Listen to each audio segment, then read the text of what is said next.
Bonjour. Je suis heureux de vous rencontrer à nouveau.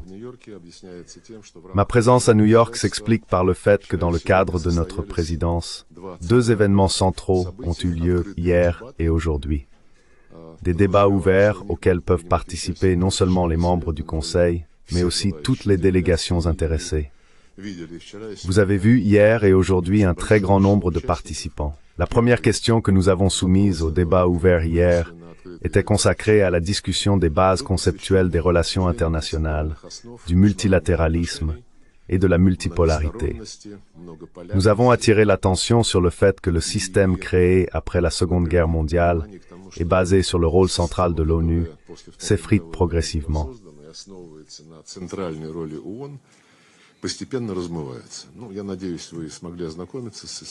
J'espère que vous avez pu vous familiariser avec votre discours et les interventions des autres participants. La principale conclusion, bien sûr, est que nous nous attendions à peine à parvenir à un accord sur la plupart des questions, compte tenu des tensions sur la scène internationale et du développement des relations entre l'Occident collectif et la majorité mondiale. Néanmoins, bien que nous n'ayons pas eu de grandes illusions, je pense que c'était une conversation très utile. La grande majorité des participants ont convenu que le sujet et les problèmes existent. Beaucoup ont exprimé des évaluations qui coïncident avec notre vision d'un ordre mondial multipolaire, objectivement en formation, que j'ai exposé dans mon discours.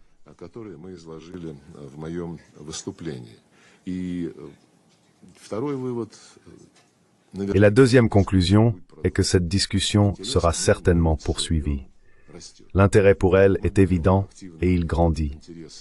Nous allons activement soutenir cet intérêt et organiser des discussions supplémentaires sur ce sujet, non seulement à l'ONU, mais aussi sur d'autres plateformes multilatérales, y compris sur des plateformes telles que le G20, les BRICS, l'Organisation de coopération de Shanghai, ainsi que dans nos contacts avec les organisations régionales d'Asie, d'Afrique et d'Amérique latine. L'essentiel, comme l'a très clairement dit hier le représentant du Guyana, est de rétablir la confiance, car jusqu'à présent, il n'y a même pas eu de dialogue.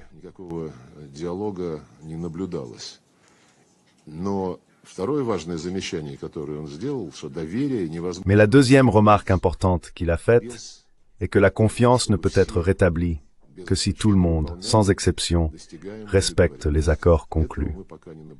Nous ne le voyons pas encore. Des exemples ont été donnés hier dans mon discours et dans les discours de nombreux autres participants. De nombreux exemples ont également été cités lors de la réunion d'aujourd'hui sur les affaires du Moyen-Orient, avec un accent sur le problème palestinien. La grande majorité des résolutions de l'ONU sur la Palestine ne sont pas respectées.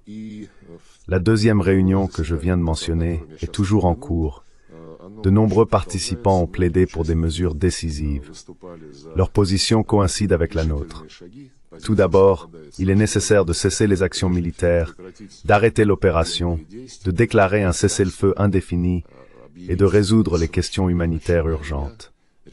Et bien sûr, doesn't matter define as activity de formature sits on Kalandiu personally.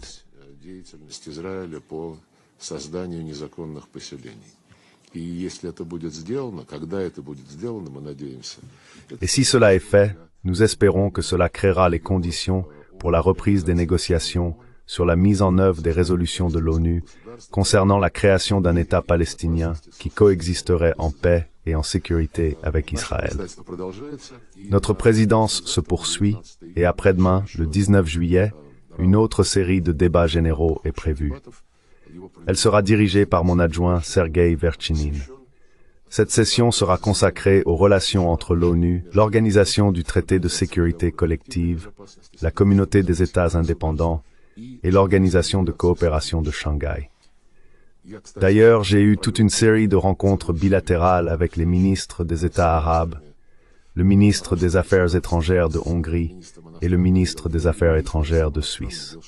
Sur ce, je termine mon rapport. Passons à la discussion interactive.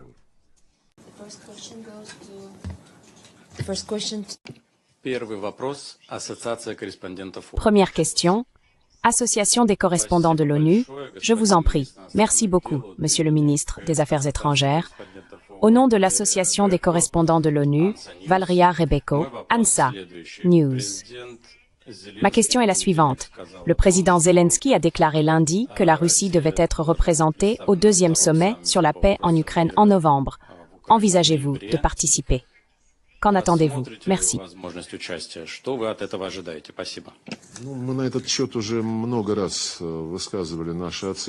Nous avons déjà exprimé nos évaluations à ce sujet à plusieurs reprises. Le deuxième sommet, comme vous le dites, est une continuation naturelle du processus entamé il y a presque un an, lorsque un petit groupe d'États s'est réuni à Copenhague. Ensuite, il y a eu plusieurs autres réunions, appelées Format de Copenhague. À chaque fois, nos collègues occidentaux et le régime ukrainien ont essayé par tous les moyens avec diverses ruses. La dernière fois, le Format de Copenhague s'est réuni à Davos en janvier de cette année, en marge du Forum économique mondial. Juste après cela, il y a eu la première réunion ministérielle du Conseil de sécurité à New York sur la question palestinienne, à laquelle ont participé de nombreux ministres. La France l'a organisée. J'y suis également venu pour participer à cette réunion.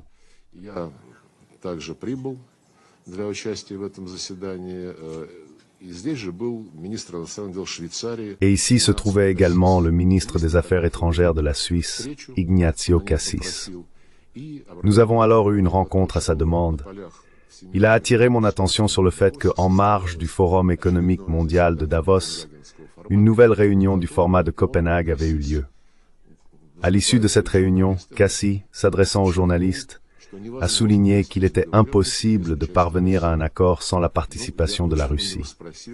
Je lui ai immédiatement demandé si vous en êtes convaincu, pourquoi avez-vous alors tenu cette réunion? Il n'y a pas eu de réponse. Mais il est clair qu'une ligne a été adoptée pour imposer à tout prix le soi-disant plan de Zelensky qui prend la forme d'un ultimatum. Mon collègue suisse m'a averti en janvier qu'ils allaient organiser un sommet pour la paix à la suite des réunions du Format de Copenhague.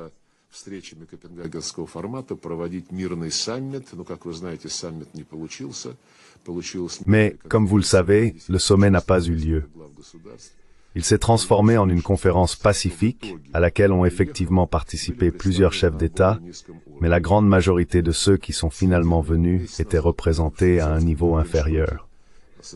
À la mi-mars, cette rencontre a eu lieu à Bürgenstock en Suisse, après quoi la plupart des participants ont exprimé des évaluations réservées, voire négatives, quant à ces résultats. Nous pourrons en parler plus tard, mais je reviens maintenant à la deuxième conférence que vous avez mentionnée. Après Bürgenstock, Zelensky et certains représentants occidentaux ont commencé à parler de cette deuxième conférence. Non seulement la Suisse, mais aussi d'autres pays ont été mentionnés comme pouvant accueillir le deuxième tour de cette conférence.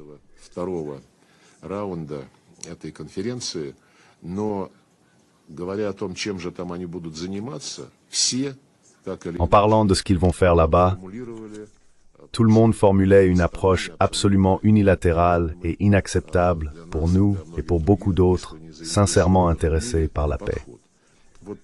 Zelensky, à l'issue de cette rencontre à Bürgenstock, a déclaré « Nous avons fait le premier pas, nous avons fait un saut vers le sommet de la paix. Maintenant, nous devons préparer un document que nous mettrons sur la table devant la Russie, afin que différents pays puissants essayent de mettre fin à cette guerre de manière équitable. » Ce que cela signifie est difficile à comprendre. Mais une chose est claire, la formule de Zelensky, dont l'inacceptabilité est connue de tous depuis longtemps, reste à la base de tous ces efforts. Par conséquent, en parlant des efforts de paix, tout le monde mentionne ce Bürgenstock.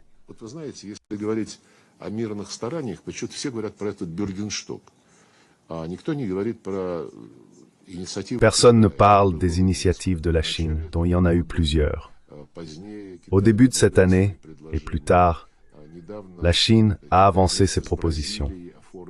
Récemment, la Chine et le Brésil ont également formulé plusieurs éléments d'initiative.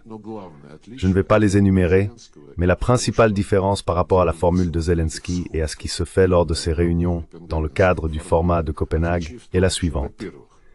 Premièrement, la Chine, le Brésil et de nombreux autres pays qui les ont rejoints plaident pour la convocation d'une conférence sur des bases et des principes qui seront acceptables pour toutes les parties. Deuxièmement, en ce qui concerne le contenu du dialogue, la Chine a très clairement indiqué dès sa première initiative la nécessité de commencer par examiner les causes profondes de la crise actuelle en Europe.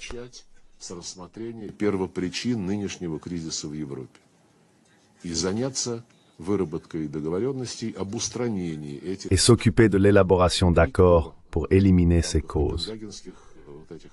Personne, dans le cadre des réunions de Copenhague, dans le cadre de Bürgenstock, n'a mentionné les causes premières. Il y a beaucoup de causes premières, nous en avons parlé en détail, y compris hier. Coup d'État, interdiction de la langue russe, action militaire physique, utilisant l'armée contre les régions d'Ukraine, qui ont refusé de reconnaître comme légitimes les personnes arrivées au pouvoir à la suite de ce coup d'État. Accord de Minsk que personne n'avait l'intention de respecter. Vous savez, si l'on parle de l'évolution de tout ce processus, on nous dit que la Russie doit revenir aux frontières de 1991.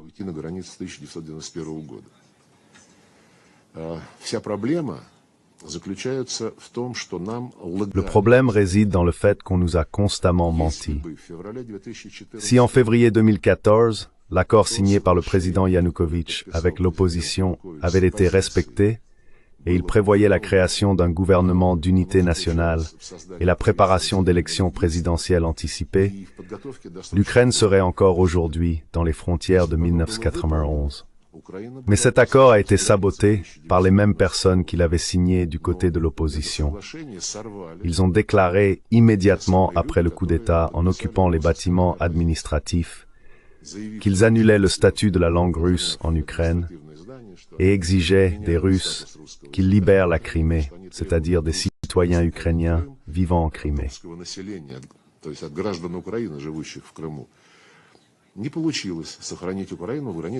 Il n'a pas été possible de maintenir l'Ukraine dans les frontières de 1991, car la Crimée a organisé un référendum, et la volonté exprimée n'a suscité aucun doute chez aucun des observateurs objectifs.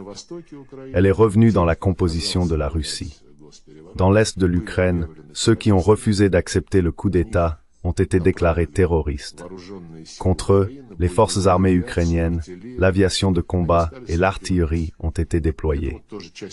Ils ont commencé à résister, et cette partie de l'Ukraine a déjà cessé d'en faire partie à ce moment-là. Les accords de Minsk ont arrêté tout ce qui se passait. Les accords de Minsk prévoyaient que ces républiques, qui avaient d'abord déclaré leur indépendance, restent dans la composition de l'Ukraine, mais qu'un statut spécial leur soit accordé. Avant tout, c'est le droit d'utiliser la langue russe.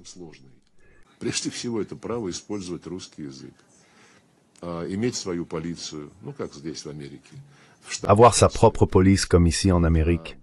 Aux États-Unis, il y a sa propre police. Avoir le droit de participer aux consultations lors de la nomination des procureurs et des juges. Pas beaucoup. C'est à peu près la même chose que ce que M. Macron a promis à la Corse. Je ne sais pas s'il réussira à le faire ou non. Si les accords de Minsk avaient été respectés, l'Ukraine serait dans les frontières de 1991, moins la Crimée. Car à l'époque, personne ne parlait même de la Crimée. Cela n'a pas non plus fonctionné. En avril 2022, déjà après le début de l'opération militaire spéciale, dont nous avons longuement parlé des raisons et de l'inévitabilité dont Poutine a parlé, à la suite de nombreuses années de nos avertissements exigeant l'arrêt de l'expansion de l'OTAN vers l'Est, de maîtriser le régime nazi en Ukraine, qui exterminait légalement et physiquement tout ce qui était russe, et d'assurer la sécurité des personnes vivant sur les terres aménagées par leurs ancêtres.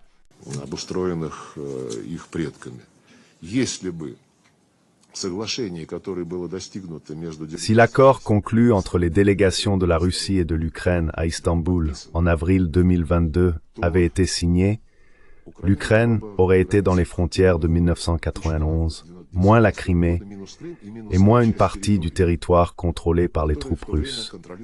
Il s'est avéré qu'on nous mentait aussi quand on disait que cet accord était un chemin vers la paix. Ou peut-être que les négociateurs ukrainiens étaient sincères lorsqu'ils ont paraphé ce document. Mais, comme l'a avoué le principal négociateur dans une récente interview, Boris Johnson est venu et leur a interdit de mettre en œuvre cet accord. C'est pourquoi il n'a jamais été formalisé. Vous voyez, chaque fois que nous essayons sincèrement d'éteindre cette crise qui a commencé il y a plus de 10 ans, nos efforts n'aboutissent pas.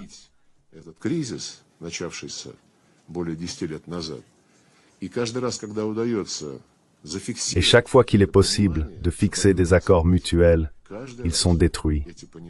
Pas par nous, mais par les Ukrainiens et leurs maîtres.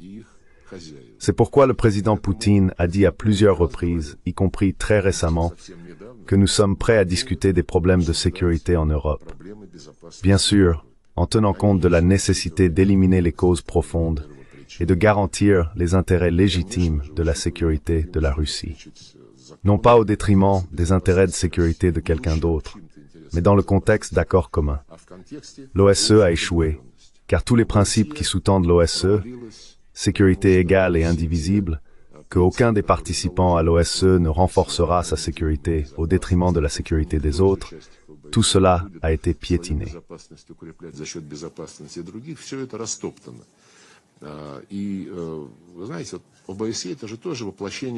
Et vous savez, l'OSCE est aussi l'incarnation du concept de sécurité euro-atlantique, tout comme l'OTAN, car il s'agit de l'Europe et des pays situés de l'autre côté de l'Atlantique, le Canada et les États-Unis.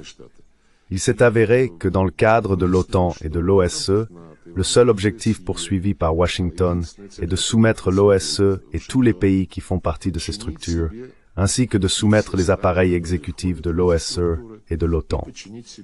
Désormais, l'Union européenne a déjà signé un accord avec l'OTAN, selon lequel elle reconnaît l'OTAN comme partenaire principal et est prête à aider de toutes les manières possibles, en fournissant son territoire, en coordonnant la politique de défense, etc.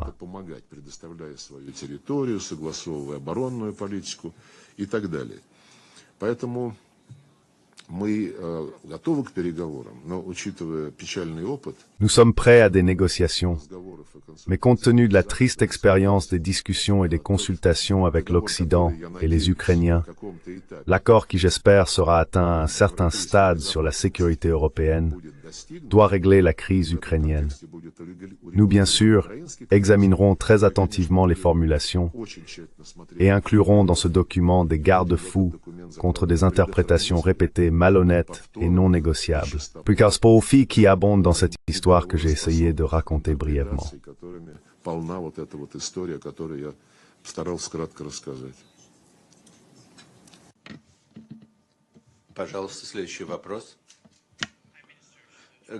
S'il vous plaît, la question suivante. Monsieur le ministre, je représente la télévision chinoise. Le 28 mai, le président américain Biden a déclaré dans une interview que l'économie chinoise est au bord de l'effondrement. Selon vous, quels sont les résultats du travail de l'économie chinoise? Pourriez-vous expliquer pourquoi une économie qui, selon Biden, est au bord de l'effondrement, est appelée par l'OTAN un facteur décisif dans le conflit ukrainien? Comment une économie au bord de l'effondrement peut-elle devenir un facteur décisif contribuant au conflit, comme indiqué dans le communiqué de l'OTAN concernant la Chine?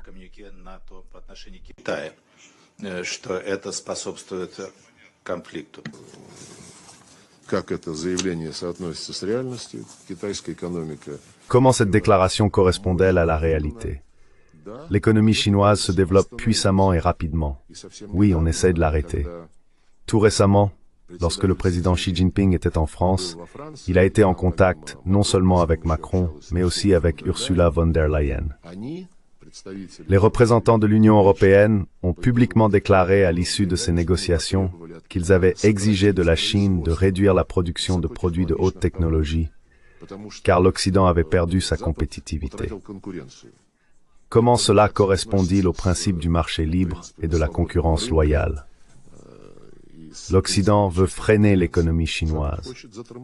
En plus des exigences de cesser de produire beaucoup de produits bon marché et de qualité, des sanctions sont appliquées pour ralentir le développement technologique de la Chine dans d'autres secteurs de l'économie. Mais il ne doit y avoir aucun doute. экономики, но никаких сомнений быть не должно. Чем больше будет рестрикций, которые полностью дискредитируют... Plus il y aura de restrictions qui discréditent complètement le modèle de mondialisation et d'unité de l'économie mondiale promu par l'Occident lui-même, plus les pays contre lesquels ces sanctions sont appliquées travailleront activement et efficacement pour créer leurs propres technologies et produits. Cela inclut bien sûr la République populaire de Chine, la Fédération de Russie et bien d'autres. En ce qui concerne la Chine, il est intéressant de noter que j'ai lu une déclaration, je ne me souviens pas exactement, mais je pense que c'était Stoltenberg. Il commentait les exercices militaires qui ont eu lieu entre la Chine et la Biélorussie sur le territoire biélorusse.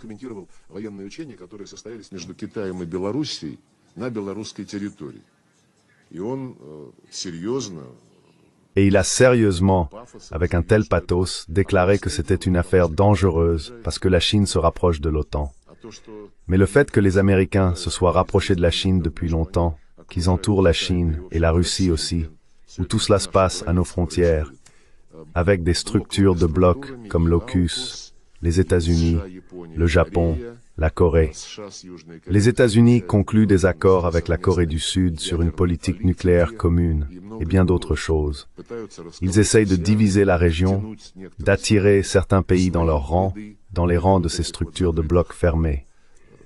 Et l'OTAN elle-même a décidé de promouvoir l'infrastructure de ce bloc dans la région Indo-Pacifique. Et des mesures pratiques sont déjà prises. Stoltenberg a déclaré, en réponse à la question « Comment ? Vous vous êtes toujours appelé une alliance défensive, une alliance pour la protection du territoire des pays membres. » Il dit oui, nous restons une alliance défensive, mais les menaces pour notre alliance.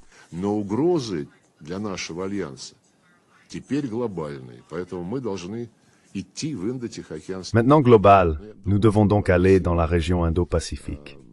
Mais je pense que la nature agressive et injuste de cette position est claire pour tout le monde. Avec la République populaire de Chine et nos autres partenaires dans le cadre de l'Organisation de coopération de Shanghai, dans nos contacts avec l'ASEAN, avec le Conseil de coopération des États arabes du Golfe, nous prônons un modèle de sécurité qui sera eurasiatique. Il sera basé sur l'égalité, l'indivisibilité de la sécurité et la prise en compte mutuelle, complète des intérêts, sur un équilibre de ces intérêts. Je pense que ce modèle a un avenir, mais cela prendra beaucoup de temps.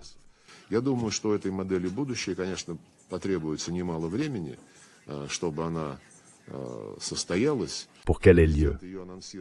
Le président l'a annoncé il y a un mois lorsqu'il s'est exprimé au ministère des Affaires étrangères, en soulignant particulièrement que cette initiative implique que le système de sécurité eurasien sera ouvert à tous les pays et organisations du continent eurasien, y compris pour ceux situés dans la partie occidentale de l'Eurasie. Si et quand ces pays comprendront que les blocs centrés sur l'OTAN ne les mènent pas dans la bonne direction. Vous savez bien comment l'Europe souffre économiquement en ce moment, du fait qu'on l'a forcé à assumer le principal fardeau des sanctions. On l'a forcé à arrêter d'acheter du gaz russe, mais tout cela n'est pas encore complètement réalisé. Mais de telles discussions existent.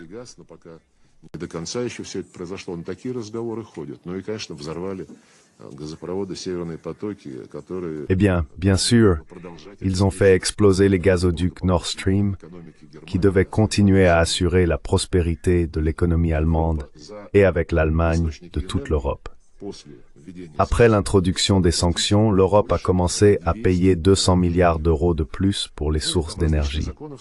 Aux États-Unis, diverses lois ont été adoptées pour lutter contre l'inflation, ce qui a conduit les entreprises européennes à déménager aux États-Unis. L'Europe est menacée de désindustrialisation. Alors, est-ce une extrémité ou non? Un bord ou non? Et à qui appartient ce bord? Il n'est pas tout à fait correct d'évaluer l'économie chinoise en fonction des intérêts géopolitiques. Il faut se baser sur les faits.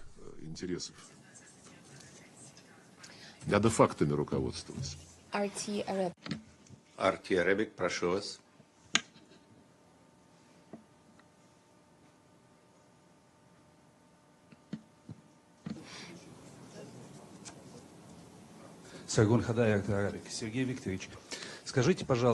Sergei Viktorovitch, dites-moi s'il vous plaît, dans quelle mesure la politique des doubles standards des États-Unis au Moyen-Orient peut-elle conduire à une guerre à grande échelle?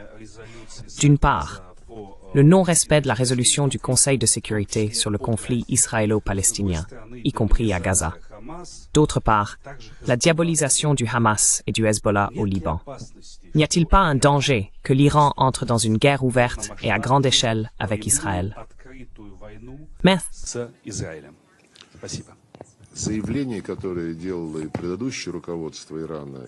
Les déclarations faites par l'ancienne direction de l'Iran et le président nouvellement élu reflètent une position très responsable.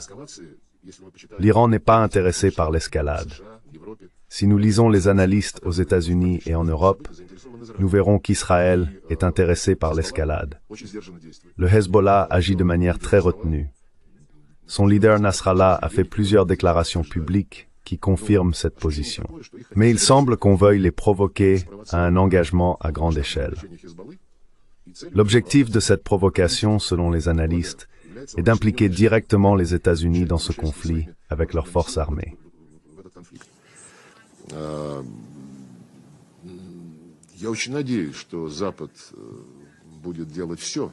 J'espère vraiment que l'Occident fera tout pour que de telles pensées provocatrices, si elles existent dans la direction d'Israël, restent seulement des pensées ou soient oubliées.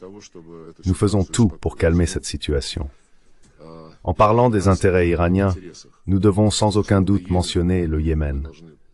En réponse à l'opération Israël à Gaza de punition collective, le terrorisme était inacceptable. Nous le confirmons toujours. Mais punir collectivement, en violant le droit humanitaire international, est inacceptable. Vous ne pouvez pas lutter contre une violation par d'autres violations des mêmes principes.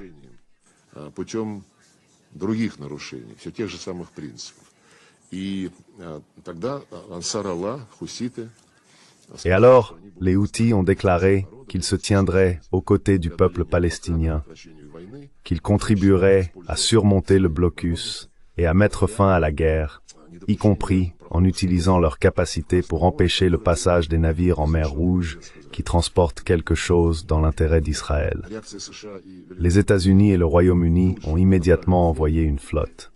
Au lieu de chercher des moyens de désescalade et de négocier avec Israël pour parvenir à des accords sur la mise en œuvre des résolutions, qui, bien qu'adoptées après plusieurs vétos, restent sur le papier, ils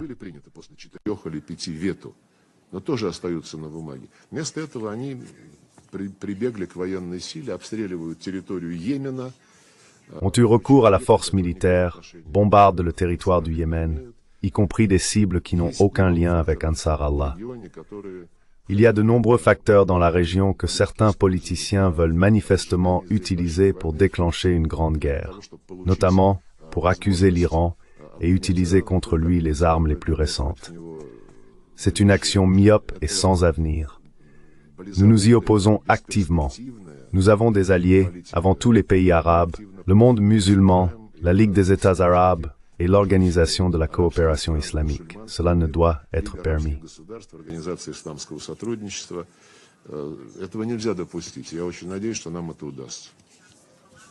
J'espère vraiment que nous réussirons.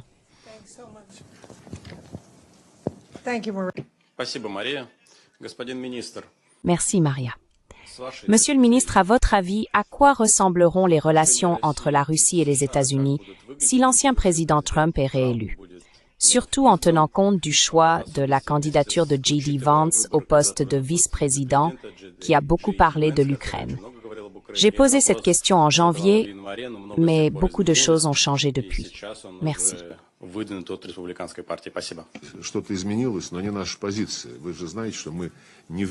Quelque chose a changé, mais pas notre position.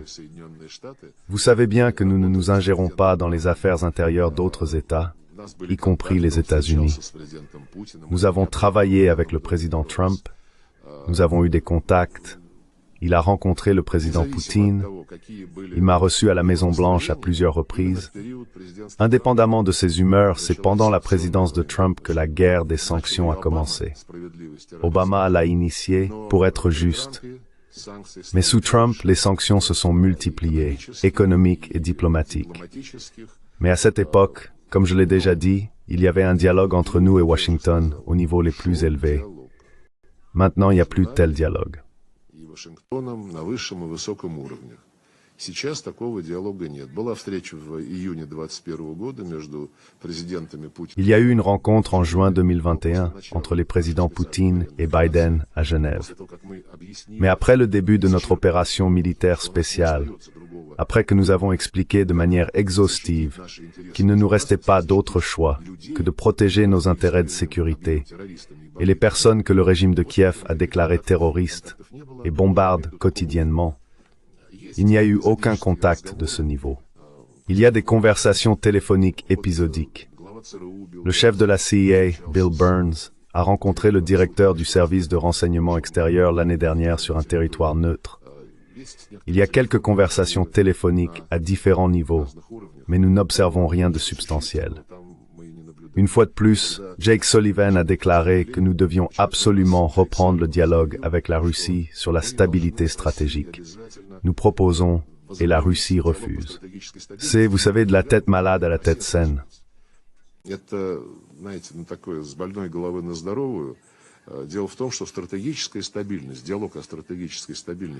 Le fait est que le dialogue sur la stabilité stratégique suppose des relations, d'une part, respectueuses, et d'autre part, égalitaires. Tout cela a été consigné dans nos documents avec les Américains, y compris le traité sur les armes stratégiques offensives. Mais lorsque tu déclares publiquement que la Russie est un ennemi, comme l'a dit Austin, et la principale menace, et que tu affirmes qu'il faut tout faire pour que l'Ukraine l'emporte, cela crée des problèmes. Récemment, Biden a été cité. Le président des États-Unis a dit que si la Russie gagnait en Ukraine, alors la Pologne partirait, et d'autres pays, jusqu'aux Balkans, se sentiraient plus autonomes et se comporteraient de manière plus indépendante. Là, si on y réfléchit, il y a une pensée profonde. C'est-à-dire qu'il faut vaincre les Russes en Ukraine pour que les États-Unis maintiennent un contrôle total sur toute l'Europe.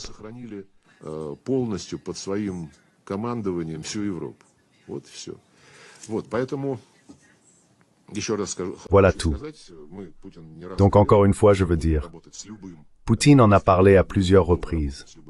Nous travaillerons avec n'importe quel leader américain que le peuple américain élira et qui sera prêt à un dialogue égalitaire et respectueux. Je rappelle encore une fois ce que j'ai dit pendant l'administration Trump. Malgré des sanctions très sévères, le dialogue a tout de même eu lieu et c'est en tout cas utile.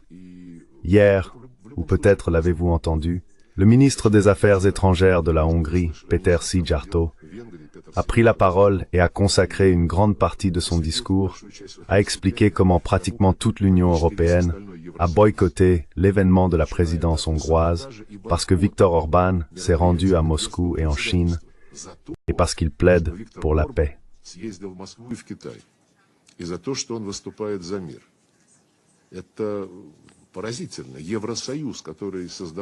C'est incroyable. L'Union européenne, qui a été créée pour assurer la prospérité et la stabilité de tous ses membres, s'est maintenant complètement transformée en un appendice de l'OTAN. Et de manière tout aussi agressive, voire parfois plus agressive, elle exige de vaincre la Russie. Quel dialogue stratégique ou tout autre dialogue peut-il y avoir ici? Cependant, je le répète, si et quand nos collègues reviendront à la raison, surmonteront leur manie de supériorité, de grandeur et d'impunité, nous nous assiérons, nous parlerons et écouterons ce qu'ils ont à nous dire. Mais courir et supplier, ce n'est pas dans nos traditions. Merci, Monsieur le Ministre, d'être revenu et de communiquer avec nous.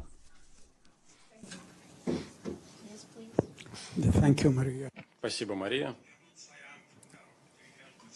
Арабик Дейли Аль-Кудс Аль-Араби. Я представляю. Спасибо, господин министр, что вновь приехали и общаетесь с нами. Я спрашивал вас о двухгосударственном решении раньше. Je vous ai posé des questions sur la solution à 2 États auparavant, mais je ne le ferai pas maintenant. Pensez-vous que la guerre à Gaza montre que c'est l'échec principal de la communauté internationale? L'échec du droit international, de la Cour internationale de justice de l'ONU, à faire respecter les décisions sur les mesures provisoires. 4 résolutions du Conseil de sécurité, 2 résolutions de l'Assemblée générale. Néanmoins, la guerre génocidaire continue. Selon vous, quel est le lien entre la guerre à Gaza, soutenue par les membres de l'OTAN, en particulier les États-Unis, et la guerre en Ukraine, également soutenue par l'OTAN? Merci. Во-первых, вы абсолютно правы. Tout d'abord, vous avez absolument raison. La situation à Gaza est un échec de la communauté internationale. Mais l'échec réside également dans toute l'histoire de la mise en œuvre de la résolution de l'ONU sur la création d'un État palestinien qui devait apparaître en même temps que l'État d'Israël et dans des frontières très différentes des morceaux de territoire actuellement occupés par les Palestiniens. J'en ai parlé en détail aujourd'hui, et la plupart des autres délégations en ont également parlé en détail. Et le chef de cabinet d'Antonio Guterres, M. Rattray, en lisant le message du secrétaire général, a très clairement dit la vérité. Очень четко сказал правду. А правда заключается в том, что, конечно, мы все говорим, надо выполнять. La vérité est que, bien sûr, nous disons tous qu'il faut appliquer les résolutions concernant la création d'un État palestinien dans les frontières de 1967, avec Jérusalem-Est comme capitale, rapatrier les réfugiés, et que cet État coexiste avec Israël dans la paix et la sécurité. Monsieur Rattray a donné des exemples de la situation sur le terrain. Voici les territoires que les Palestiniens possédaient en 1967 et ce que l'administration nationale palestinienne contrôle réellement maintenant en Cisjordanie et à Jérusalem-Est. Gaza est maintenant un cas particulier. Israël dit qu'il faut maintenir un contrôle total sur Gaza. Ils seront autour du périmètre et ce sera la continuation du blocus. Il y a eu de nombreuses résolutions, vous avez tout à fait raison. А резолюций множество было, вы абсолютно правы. Практически ни одна из них не выполнена. Я помню еще... Pratiquement aucune d'entre elles n'a été réalisée. Je me souviens lorsque le quartet des médiateurs internationaux a adopté la feuille de route au milieu des années 90, tout le monde applaudissait alors. Elle détaillait chaque étape par semaine et mois, prévoyant de créer un État palestinien en un an. Et cela avec des compromis par rapport aux résolutions initiales. C'est triste. Quant à la relation entre le soutien à Israël et le soutien à l'Ukraine, il y a beaucoup de similitudes. J'avais cité un chiffre. En près de 10 mois d'opérations israéliennes dans la bande de Gaza, environ 40 000 civils ont été tués, principalement des femmes et des enfants, et environ 80 000 ont été blessés. En 10 ans après le coup d'État, les pertes parmi la population civile des deux côtés, tant du côté du Donbass que de l'Ukraine, sont 2 fois moins nombreuses. После госпереворота в 2 раза меньше. То есть масштабы, конечно, ужасающие. Les proportions sont bien sûr effrayantes. Et puisque vous avez soulevé cette question, je voudrais discuter d'un autre aspect de cette situation, le rôle de l'ONU et la position du secrétaire général. Récemment, lorsque nous avons frappé l'infrastructure énergétique militaire et liée au bloc militaire de l'Ukraine, l'un de nos missiles a été abattu par le système de défense aérienne ukrainien. Ce système, d'ailleurs, était situé en violation du droit humanitaire international, en plein milieu de zones résidentielles et sociales. Les débris de ce missile sont tombés sur un hôpital pour enfants à Kiev.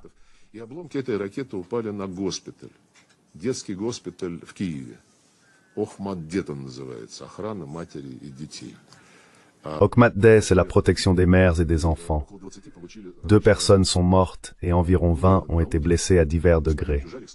Immédiatement le matin, M. Dujarric, que vous connaissez bien, a accusé la Russie au nom du secrétaire général et a exigé que tout cela cesse, etc. Mais au tout début de l'opération à Gaza, après les attentats du 7 octobre, des frappes ont été menées contre les hôpitaux Al-Ahli. C'était fin octobre ou début novembre 2023. Selon diverses sources, 80 personnes y ont été tuées et plusieurs centaines ont été blessées. Le secrétaire général a fait un commentaire détaillé dont il ne ressortait pas clairement qui avait porté ce coup.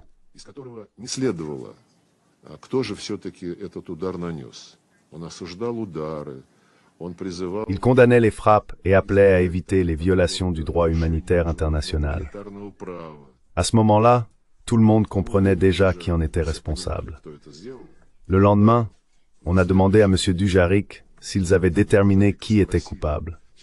Il a répondu qu'il ne pouvait rien ajouter à ce qu'il avait dit la veille. Les doubles standards sont évidents. Je pense que vous avez souvent rencontré des exemples similaires en participant au briefing. C'est regrettable. Il y a l'article 100 de la Charte des Nations Unies sur l'impartialité et la neutralité des fonctionnaires de l'ONU. Il est inacceptable que l'Occident collectif privatise les structures de l'ONU dans son propre intérêt.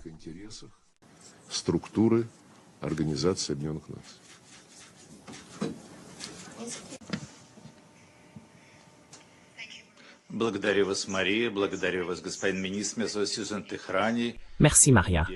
Merci Monsieur le ministre, Monsieur Suzan Icrani. Les questions concernent les derniers commentaires du sénateur J.D. Vance. Non seulement il critique l'aide à l'Ukraine, mais il appelle également à la paix sur la base de négociations.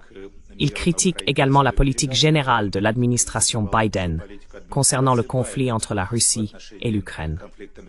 J'aimerais connaître votre opinion sur ces derniers commentaires concernant l'aide à l'Ukraine, ainsi que sur l'apparence des frontières finales dans une solution négociée approuvée par Moscou. Les propositions du sénateur Vance avanceront-elles ou non? Merci.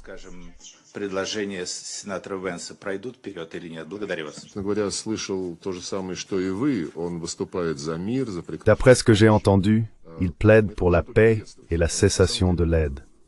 Nous ne pouvons que saluer cela, car il est nécessaire d'arrêter de fournir des armes à l'Ukraine. Alors la guerre cessera et nous chercherons des solutions. Mais bien sûr, les solutions doivent tenir compte des réalités sur le terrain et dans la vie publique.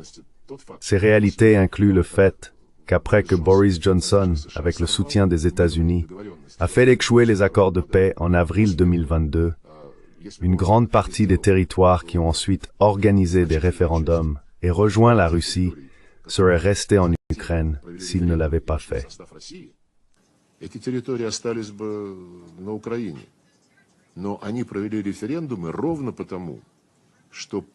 Mais ils ont organisé des référendums précisément parce qu'ils ont compris que l'Occident saboterait tout accord et que le régime de Kiev est peu fiable et incapable de négocier. Comme je l'ai déjà dit, 4 régions, les républiques populaires de Donetsk et de Lugansk, les régions de Kherson et de Zaporizhia, ont organisé des référendums et ont rejoint la Russie. Cela est inscrit dans notre Constitution et n'est pas sujet à discussion. Nous ne pouvons pas laisser les gens qui ont voté pour le retour en Russie sous le joug d'un régime qui extermine tout ce qui est russe. De plus, tous les territoires ne sont pas encore libérés. D'ailleurs, j'ai mentionné un fait très important dans mon discours.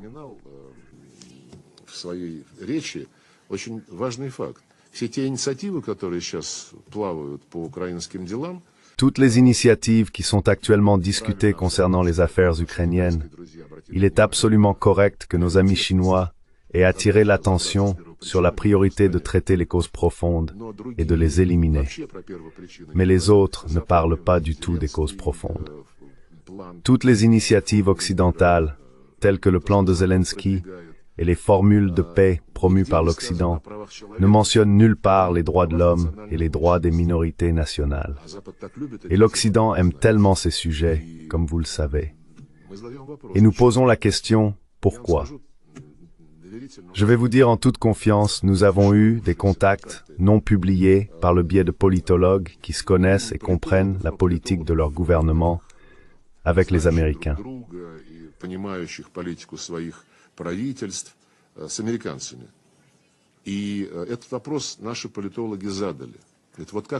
Et cette question a été posée par nos politologues. Comment voyez-vous quand il y aura un règlement? De toute façon, une partie de l'Ukraine restera sous le pouvoir de ceux qui signeront les traités de paix. Soutenez-vous, Américains, l'inclusion dans de tels accords de l'annulation des lois qui ont interdit la langue russe dans tous les domaines de la vie. Et ils ont dit, vous savez, nous ne nous mêlons pas des affaires intérieures de l'Ukraine, c'est à eux de décider. D'ailleurs, en revenant à ce Berglandstock, la formule de Zelensky se composait de 10 points. Et elle reste. Ils ne l'ont enlevée nulle part. Elle reste.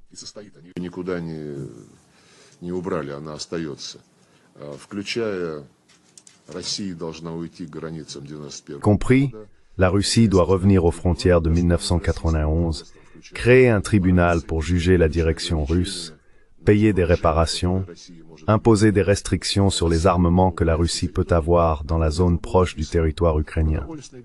En outre, des questions de sécurité alimentaire, de sécurité énergétique, de sécurité nucléaire, des questions humanitaires, des échanges de prisonniers, etc. ont été abordées. L'impasse de ce plan est tout à fait évidente. Pour attirer le plus de personnes et de pays possible à ces événements, Bergenstock était leur priorité. Ils ont commencé à les persuader de s'occuper des questions de ce plan qui ne suscitent aucun doute. Alimentation, énergie, etc.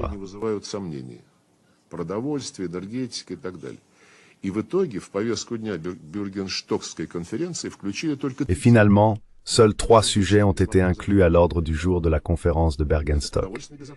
Il s'agit de la sécurité alimentaire, que l'Occident détruit lui-même en forçant l'Union européenne et ses producteurs à se sacrifier pour les agriculteurs ukrainiens qui fournissent des céréales de mauvaise qualité et coûteuses. Mais c'est un sujet à part. Nous apprécions les efforts visant à mettre en œuvre le mémorandum entre l'ONU et la Russie, qui contient des mesures pour lever les obstacles à l'exportation de produits alimentaires et d'engrais russes. Le 3e point est humanitaire. Et puis le 3e point est devenu la sécurité nucléaire physique. Bien qu'à l'origine, il s'agissait simplement de la sécurité énergétique. Je me suis demandé pourquoi ils ont laissé la sécurité nucléaire et supprimé la sécurité énergétique.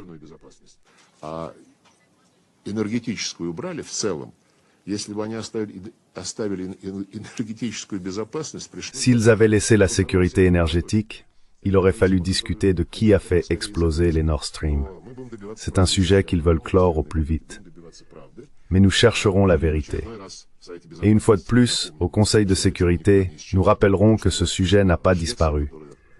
La Suède a annoncé son enquête nationale et a déclaré qu'elle avait enquêté pendant 1 an et demi, mais n'avait rien trouvé, et l'enquête est close.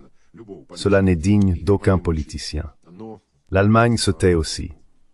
Nous exigerons la vérité quand on nous accuse de quelque chose. J'écrirai une autre lettre au secrétaire général concernant Boutcha en avril 2022, qui a été utilisée pour faire échouer l'accord de paix.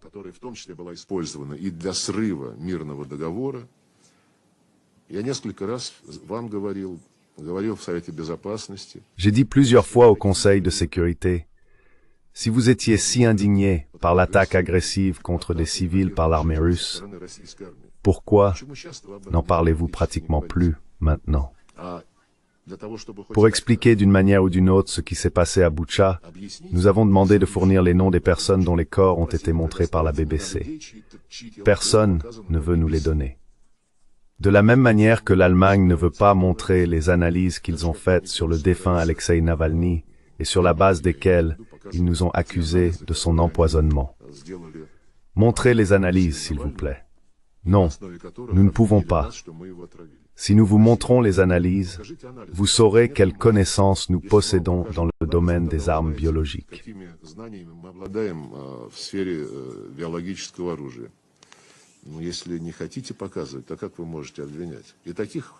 Mais si vous ne voulez pas montrer, comment pouvez-vous accuser? Et il y a beaucoup de questions comme celle-ci. J'ai toute une liste. Nous chercherons la vérité de l'Occident, car sinon il n'y aura aucune confiance. Oui, d'ailleurs, à propos de l'énergie, c'est Nord Stream et tout ce qu'ils essayent d'interdire maintenant, que ce soit sous forme de gazoduc ou de gaz naturel liquéfié, sont directement liés à la crise alimentaire. Dans l'Union européenne, la production d'engrais a fortement diminué en raison de la flambée des prix de l'énergie et du gaz. Donc tout cela est interconnecté. Accuser la Russie de tout, c'est indigne de n'importe quel pays, surtout de ceux qui siègent au Conseil de sécurité de l'ONU et qui devraient ressentir leurs responsabilités pour ce qu'ils disent.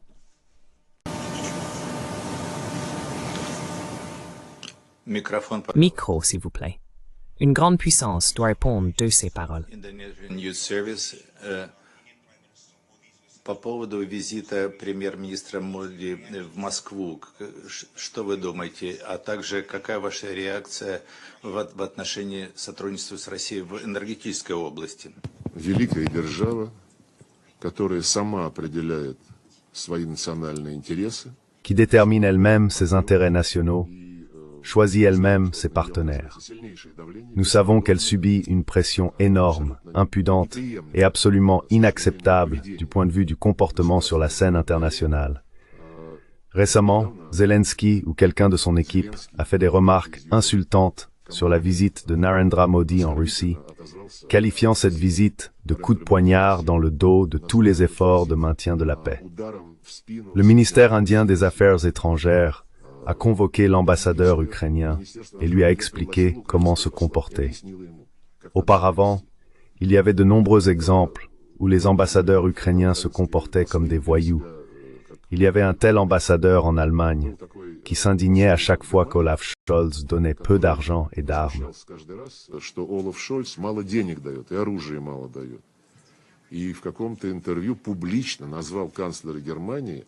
Dans une interview, il a publiquement qualifié le chancelier allemand de saucisse de foie offensée.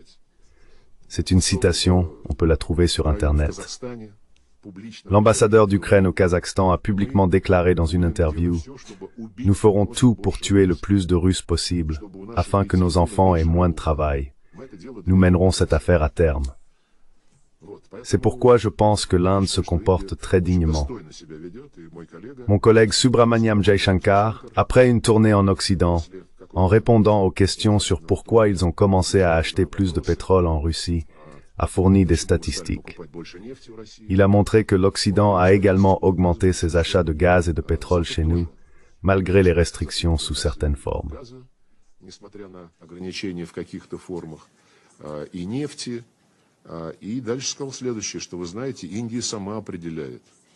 Et puis il a dit ce qui suit. Vous savez, l'Inde détermine elle-même comment commercer, avec qui commercer et comment assurer ses intérêts nationaux. Mais le fait que l'Occident adresse des reproches, même à des puissances comme la Chine et l'Inde, signifie premièrement un manque de culture et une incapacité à faire de la diplomatie. Et deuxièmement, c'est un échec des analystes politiques. Soumettre à soi deux des plus grandes puissances asiatiques. Eh bien, rêver. Bien sûr, ce n'est pas nuisible, comme on dit chez nous, mais c'est une ligne indigne envers tous les pays, lorsque ces reproches sont adressés à deux géants. Но когда эти претензии выдвигаются двум гигантам,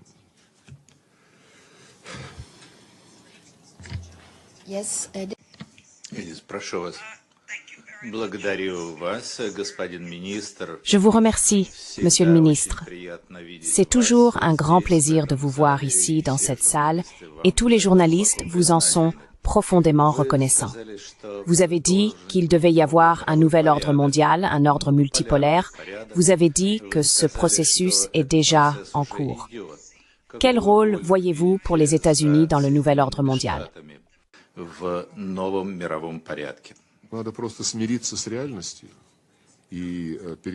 Il faut simplement accepter la réalité et cesser de prétendre que les États-Unis vont tout décider partout. Vous savez, il y a eu une conversation intéressante. Michael Baum, un journaliste, travaille en Russie. De quel média est-il? De sa propre publication. Et lui-même, n'est-ce pas? Un tel freelance, donc Michael Baum.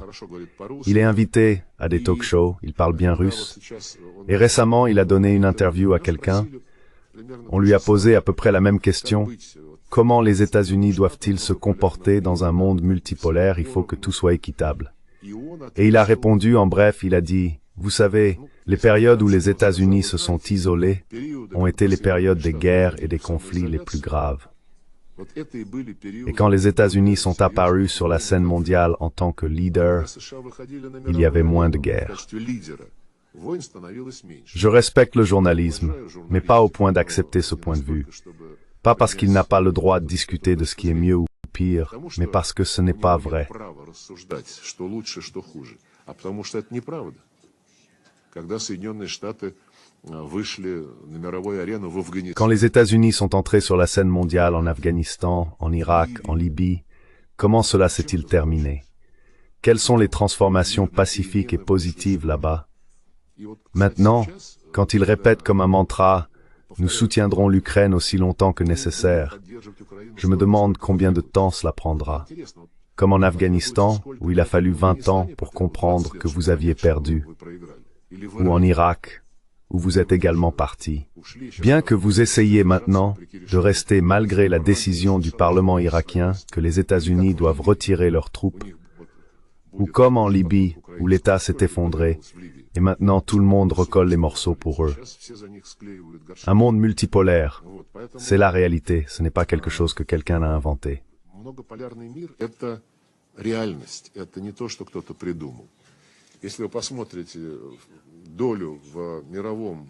Si vous regardez la part des États-Unis et de l'Occident dans le produit intérieur brut mondial, il y a 50 ans, il y a 20 ans, et maintenant, vous verrez que la situation a changé. Il y a quelques années, les pays des BRICS ont dépassé les pays du G7 en termes de produit national brut, en parité de pouvoir d'achat. Et maintenant, avec 5 pays supplémentaires ajoutés aux BRICS, ce rapport ne fera qu'augmenter. Mais les États-Unis font tout pour que ce poids réel dans l'économie mondiale et les finances des nouveaux centres de croissance ne soit pas reflété dans les activités du Fonds monétaire international et de la Banque mondiale. Les États-Unis s'accrochent à leur paquet de voix qui leur appartient, environ 15%, ce qui, selon les règles du FMI, permet de bloquer les décisions. Pourtant, honnêtement,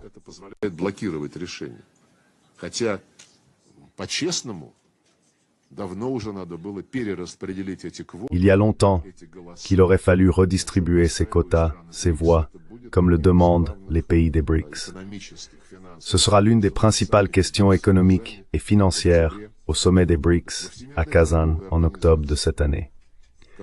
À l'Organisation mondiale du commerce, que l'on nous a tous présenté comme le régulateur optimal et équitable du commerce mondial, la situation a changé.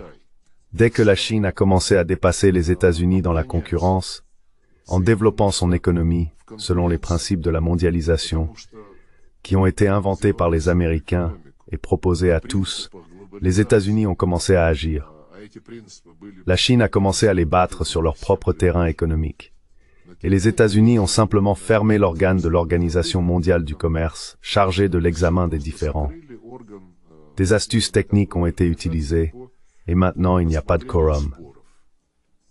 Depuis de nombreuses années, toutes les plaintes que la Chine a légitimement déposées contre la politique protectionniste des États-Unis restent sans suite.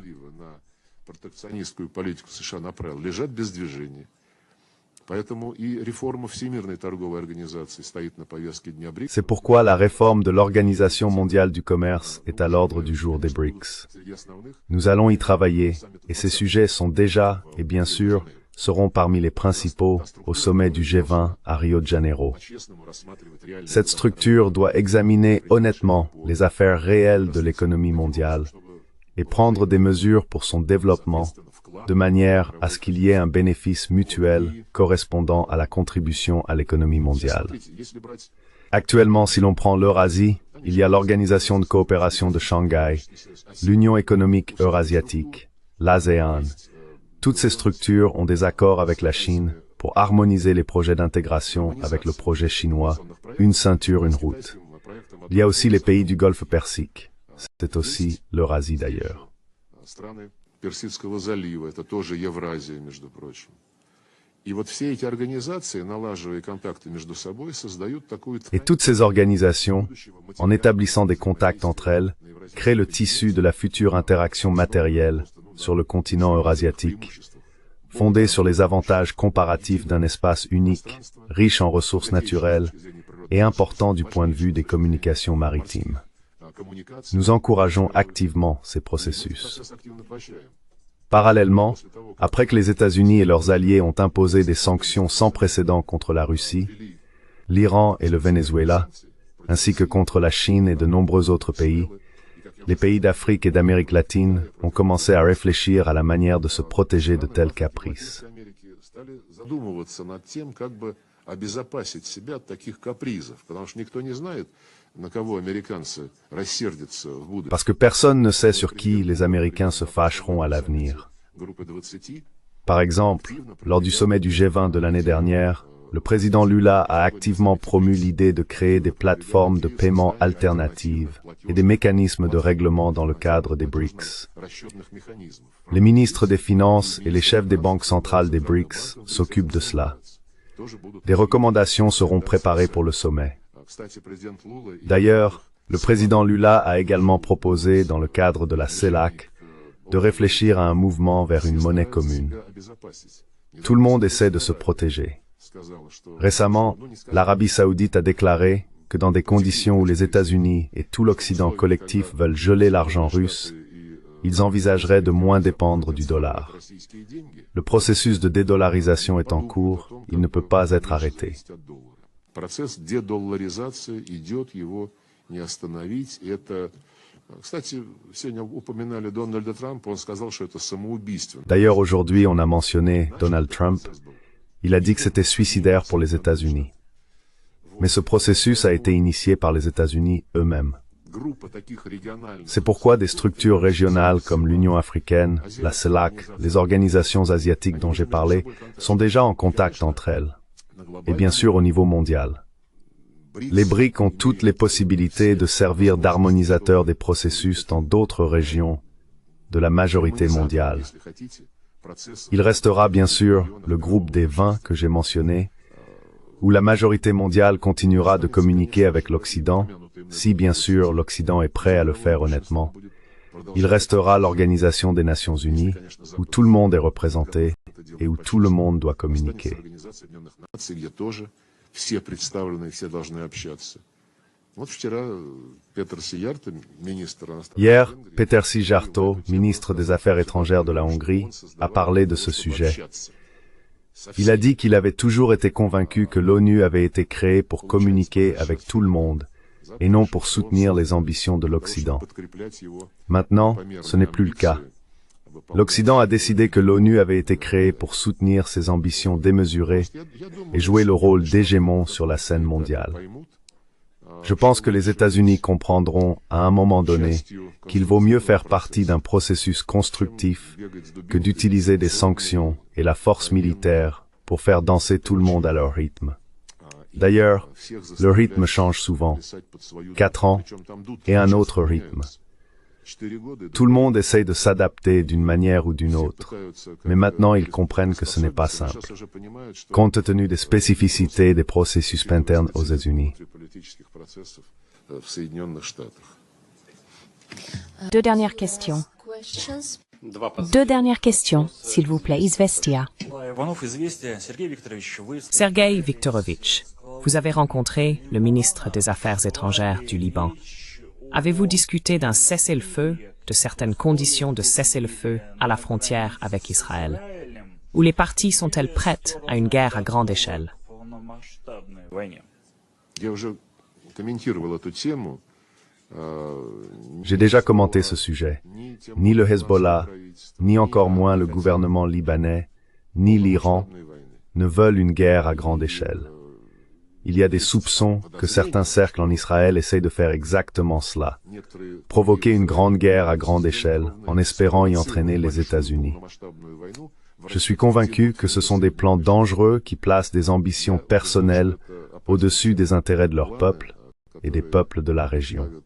Личные амбиции превыше интересов своего народа и народов региона.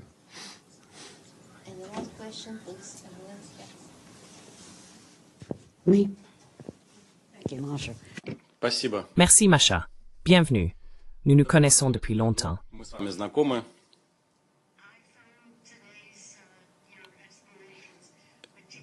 Вы озвучивали... So, vous avez donné des explications extensives del plan économique, qui me semble que c'était utile et Мне intéressant. кажется, это очень полезно и интересно.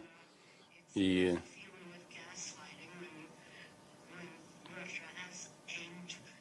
Россия, тем не менее, нацеливается... La Russie néanmoins cible et frappe les enfants à Kiev, à Boutcha, et il y a beaucoup de documents à ce sujet.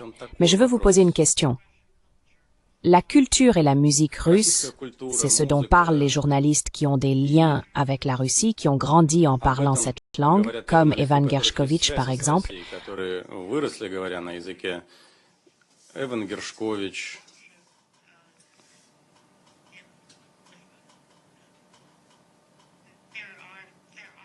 Ну, то есть рожденные в России журналисты. Eh bien, il y a des journalistes nés en Russie, avec une culture russe, et ça me surprend que la Russie ne cherche pas à s'adresser à eux, mais les punit à la place. Обращаться к ним, она вместо этого их наказывает.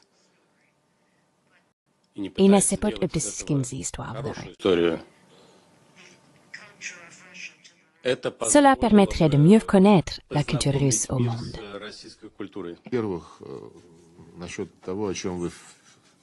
Tout d'abord, concernant ce que vous avez mentionné au début de votre question, à savoir qu'il y a beaucoup de témoignages sur ce qui s'est passé à l'hôpital pour enfants, à Boutcha, avec Navalny. Je ne parlais pas de cela. On peut écrire beaucoup de témoignages, surtout quand il y a des journalistes qui comprennent la tâche. J'ai dit une chose très précise. Peut-on obtenir la liste des personnes dont les corps ont été montrés à Boutcha par les correspondants de la BBC? Non, personne ne la donne. À propos de Navalny, toute vie humaine est inestimable. Je n'ai pas essayé de dire ici des ambiguïtés.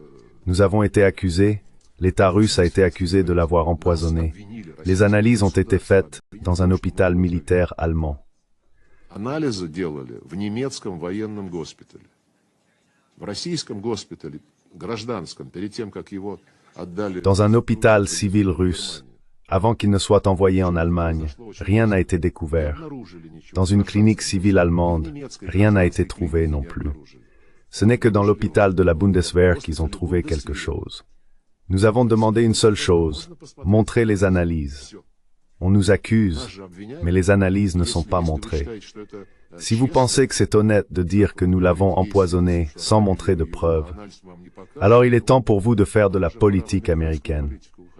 Quant aux journalistes, je n'ai pas compris de qui vous parlez et pourquoi nous ne laissons pas partir certains journalistes. De quoi parlez-vous?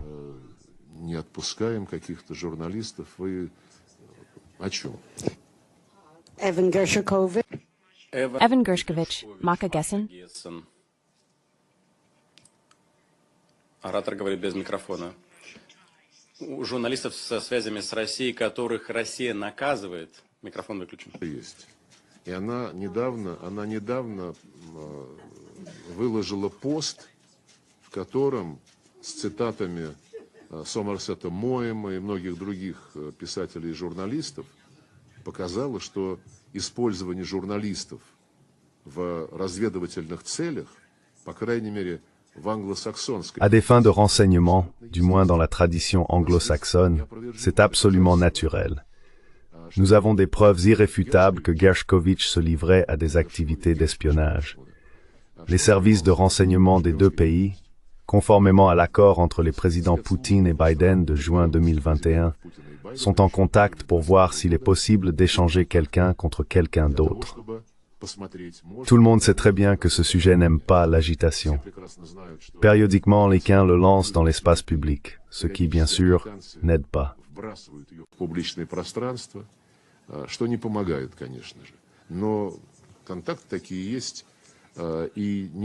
Mais de tels contacts existent, et cela n'a rien à voir avec une attaque contre le journalisme. Je vous assure que nous nous soucions de la liberté de la presse et de la liberté d'expression autant que vous.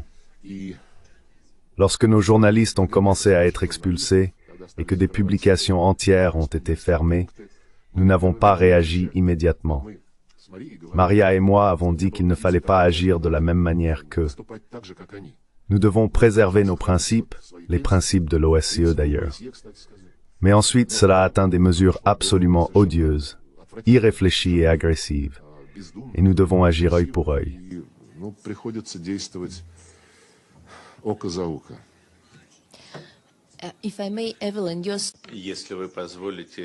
Si vous permettez, Evelyn, votre expérience est bien connue. Vous êtes une journaliste renommée. Pourriez-vous nous aider à obtenir la liste des soi-disant tués à Boutcha? Nous n'avons rien réussi même avec le secrétaire général. Ничего не получилось, даже с генсекретарем. Плохо было бы, чтобы журналисты Il est regrettable que les journalistes, en tant que représentants de la profession d'enquête, познавательны, n'aient même pas posé cette question. задали этот вопрос. Le fait que cela n'intéresse personne est étrange, car des dizaines de personnes y ont été tuées. Merci beaucoup. Sur ce, nous terminons la conférence de presse. Да, я вам желаю, коллеги, успехов в вашем непростом. Je vous souhaite, chers collègues, du succès dans votre tâche difficile. J'espère qu'il y aura le moins d'interdictions possibles concernant votre profession. Будет как можно меньше. Merci. Thank you. Thank you.